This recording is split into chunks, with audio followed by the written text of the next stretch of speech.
Good morning, primary class. This is Miss Daniela with a lesson for Tuesday in our story, Jacob's New Name. And our memory verse for this week is, Behold, I am with you wherever you go. And that's found in Genesis 28, verse 15. So let's practice that together. Behold, I am with you wherever you go. Genesis 28, verse 15. Now, by the second night, Jacob was even more tired, lonely, frightened, and discouraged than the night before.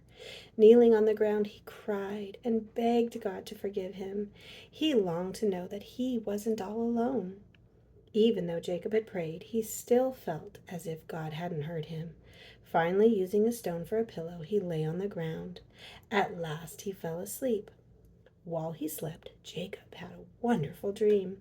There, right beside him, was a bright, shining ladder that stretched far, far up, right into heaven.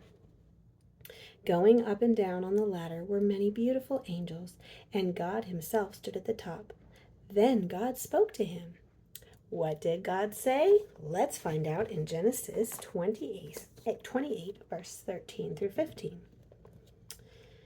And behold, the Lord stood above it and said, I am the Lord God of Abraham thy father, and the God of Isaac. The land whereon thou liest, to thee will I give it to thee, and to thy seed. And thy seed shall be as the dust of the earth, and thou shalt spread abroad to the west, to the east, and to the north, and to the south. And in thee and in thy seed shall all the families on the earth be blessed. We know what that's about, don't we?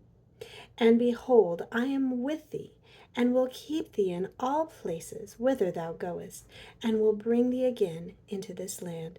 For I will not leave thee until I have done that which I have spoken to thee of. What a wonderful promise that is, isn't it? Do you think Jacob felt alone anymore? No, he knew that God still loved him and would always stay with him. He would help him and bless him and take him back home someday.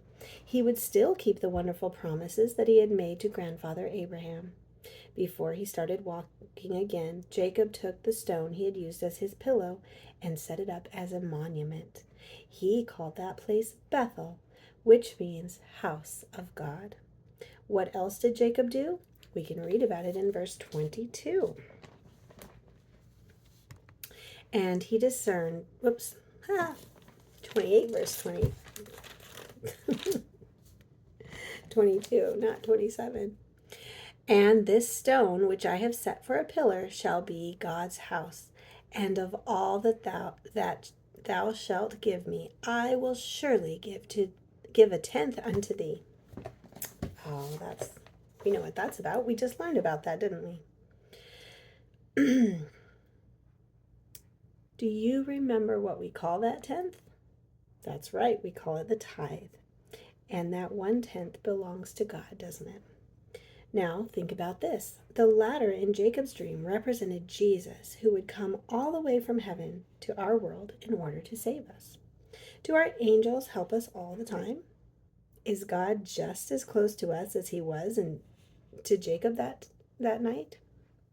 Remember, it is always Satan that tries to make us feel that when we make mistakes, God doesn't love us anymore. But that's not true, is it?